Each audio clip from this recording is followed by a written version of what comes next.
ఈ 2 బ్రేకుల్లో ఏదో break press చేసినా లేదా ఇక్కడ పి అని ఉంది కదా, పి అని ప్రెస్ చేసినా కూడా మీకు 0 అని పడి రెడీ అని పడుతుంది. అప్పుడు మాత్రమే మనకి ఎక్సలేటర్ వర్క్ అవుతుంది. అప్పుడు మనకి ఎక్సలేటర్ రెడీ అవుతుంది, వర్క్ అవుతుంది అన్నమాట. ఇప్పుడు మనకు ఆటోమేటిక్గా వెహికల్ ఆన్ చేయగానే ఇందులో సెకండ్ మోడ్లో ఉంటుంది. అది ఫస్ట్ మోడ్కి వేయాలంటే దీన్ని 2 టైమ్స్ ప్రెస్ చేయడం, మళ్ళీ ప్రెస్ చేస్తే ఫస్ట్ మోడ్కి వెళ్తాను. దీన్ని ప్రెస్ చేస్తుంటే మోడ్స్ అనేవి మారుతూ ఉంటుంది. ఓకేనా. ఫస్ట్ మోడ్లో మనకి పికప్ ఎక్కువ ఉంటుంది, సెకండ్ మోడ్లో థర్డ్ మోడ్లో స్పీడ్ ఎక్కువ ఉంటుంది. ఫస్ట్ మోడ్లో మళ్ళీ సెకండ్ మోడ్ మళ్ళీ థర్డ్. ఓకేనా. ఫస్ట్ మోడ్లో ఎంత స్పీడ్ ఉంటుందండి? 25 ఉంటుంది. సెకండ్ మోడ్ థర్డ్ మోడ్లో చేంజ్ అయిపోతుంది, ఇంకా స్పీడ్ ఎక్కువ అవుతుంది. థర్డ్ మోడ్లో వచ్చేసి 40-45 అవుతుంది. బ్యాటరీ కూడా తొందరగా డిశ్చార్జ్ అవుతుంది. బట్ మనకి ఇక్కడ 25 చూపిస్తూ ఉంటుంది ఎంత స్పీడ్ పోయినా కూడా. ఓకేనా. ఇంకొకటి ఇది రివర్స్ అది చెప్తాను. ఇది రివర్స్.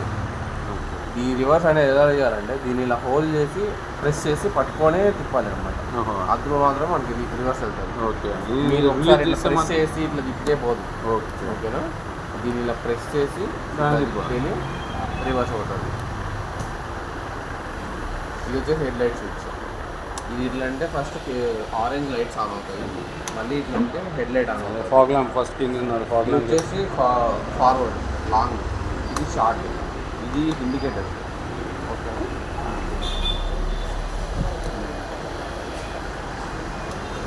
ఇది హార్న్, ఇది పార్కింగ్ మోడ్ రిలీజ్ చేసే బటన్.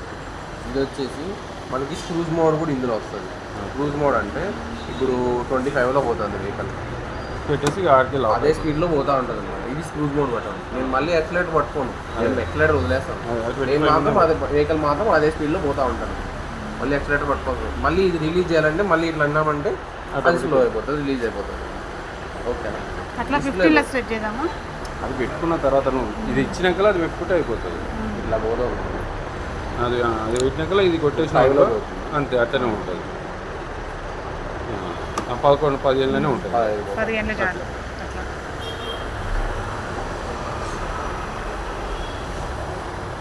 వచ్చేసి ఇది 63 అన్నది కదా, ఇది బ్యాటరీ పవర్ వోల్టేజ్ అన్నమాట.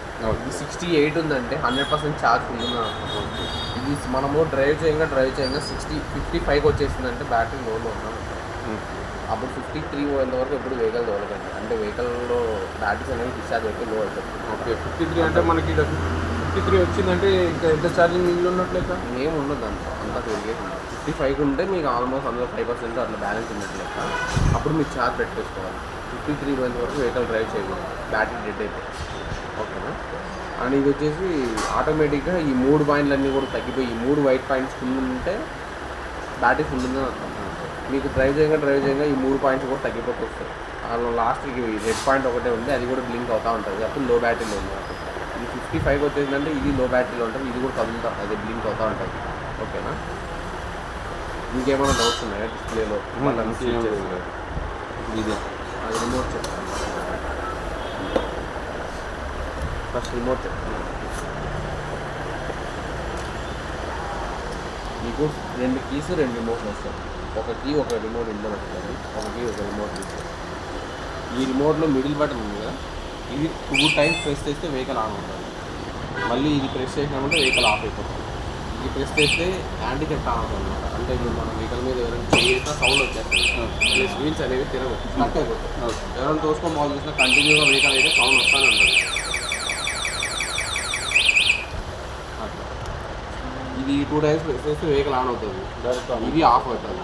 మళ్ళీ ఇది ప్రెస్ చేస్తే యాంటీ చెప్పి ఆన్ అవుతుంది. ఇది ఆఫ్ చేయాలన్నా కూడా కీ పెట్టాల్సిన అవసరం కూడా లేదు. కీ పెట్టాల్సిన అవసరం లేదు. అండ్ ఇంకొకటి మీరు కీతో ఆన్ చేశారనుకోండి, రిమోట్తో ఆఫ్ చేస్తే రిమోట్తో ఆఫ్ అవ్వదు. ఓకేనా.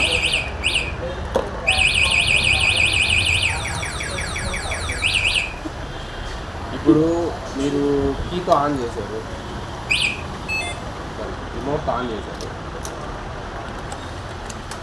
కీతో ఆఫ్ అవ్వదు, రిమోట్తోనే ఆఫ్ చేసుకోవాలి. కీతో ఆన్ చేస్తే కీతోనే ఆఫ్ చేయాలి, రిమోట్తో ఆన్ చేస్తే రిమోట్తోనే ఆఫ్ చేయాలి. ఇప్పుడు నేను మీకు ఇక్కడ రిమోట్ ఆన్ చేసి ఇచ్చాను అనుకోండి, మీరు ఎంత దూరమైనా పోవచ్చు. బట్ రిమోట్ నా దగ్గర ఉంటేనే నేను, మీ దగ్గర ఉంటే మీరు ఆఫ్ చేసుకోవాలి. దీన్ని మళ్ళీ నా దగ్గరగా రావాలి, ఆఫ్ చేసుకోలేదు.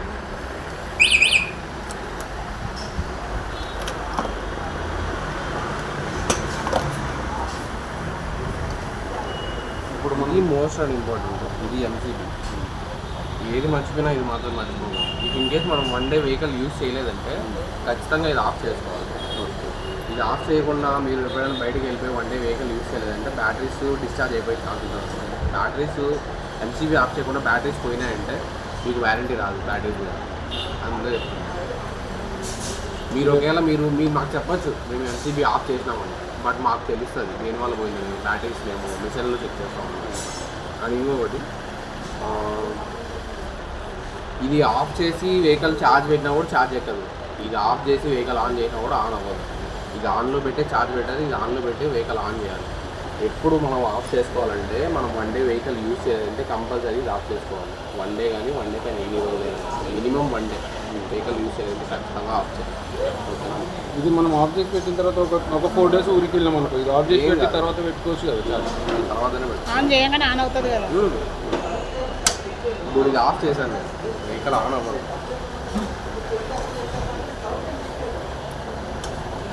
ఇప్పుడు ఇది ఆఫ్ చేశాను, మళ్ళీ ఆన్ చేశాను.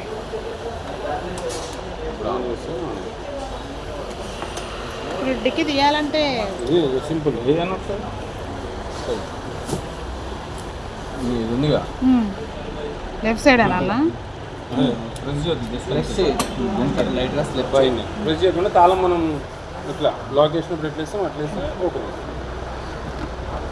మళ్ళీ డైరెక్ట్ పెట్టగానే క్లోజ్ అయిపోతుంది. ఇక్కడ వస్తాను వస్తే లాక్ పడిపోతుంది. ఇది ఉంది కదా ఛార్జింగ్ వేరే ఎన్ని మీటర్లు ఉంది? అటు పోతుంది అంతే ఛార్జింగ్.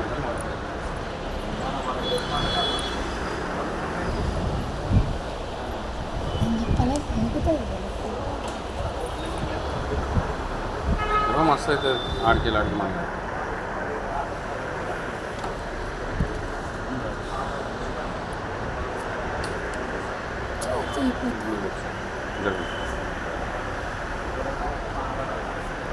ఇప్పుడు ఇందులో ఆల్మోస్ట్ 80% ఛార్జ్ ఉంటుంది. బట్ మనం ఛార్జర్ పెట్టిన తర్వాత డైరెక్ట్ పర్సెంటేజ్ అనేది 80కి వెళ్ళిపోదు. నిదానంగా స్లోగా పిక్ అవుతూ 80కి పోతుంది.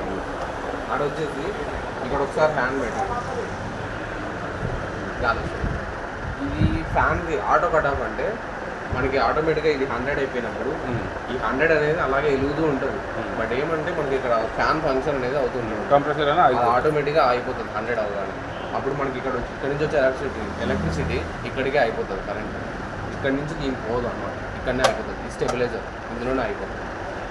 ఇది ఆటో కట్ ఆఫ్ అయిపోయిన తర్వాత కూడా మీకు ఒక 2-3 hours తర్వాత ఆఫ్ చేసేసుకోండి. ఆటో కట్ ఆఫ్ అయ్యడానికి నెగ్లెక్ట్ చేసేది. మ్యాక్సిమం 2-3 hours వరకు ఇది తట్టుకుంటుంది. 2-3 hours తర్వాత రోజు వదిలేసేది. ఒక్కొక్కసారి ఏం కాదు. ఇప్పుడు మనం ఛార్జ్ పెట్టిన తర్వాత ఆటో కట్ ఆఫే కదా అని చెప్పేసి అట్లా వదిలేస్తాం. ఆటో కట్ ఆఫ్ అయిపోయింటుంది, ఒక 4-5 గంటలు అయిపోయింటుంది ఛార్జింగ్ ఎక్కేసి కూడా. అట్లాంటి టైంలో బ్యాటరీస్ పవర్ తట్టుకోలేదు, అలా ఎక్కువ పవర్ కన్జ్యూమ్ చేస్తుంది. మేము ఇంటి దగ్గరే కాబట్టి 2 daysకి ఒకసారి పెట్టచ్చు ఛార్జింగ్. ఒకసారని కాదు, మీరు తిరిగేదాన్ని బట్టి ఉంటుంది, మీ ఇష్టం. అది నువ్వు ఒకవేళ బండి నువ్వు వద్దు నాకు ఛార్జింగ్ ఇంటి ముంగంటే పెట్టుకుంటే ఎన్సీబీ ఆఫ్ చేసి అంతే ఉంటుంది. 2 రోజులైనా పెట్టుకో. ఇక వారం రోజులు అట్టనే పెట్టు, నష్టం లేదా. ఎన్ని అవర్స్ పెట్టాలన్నా ఛార్జ్?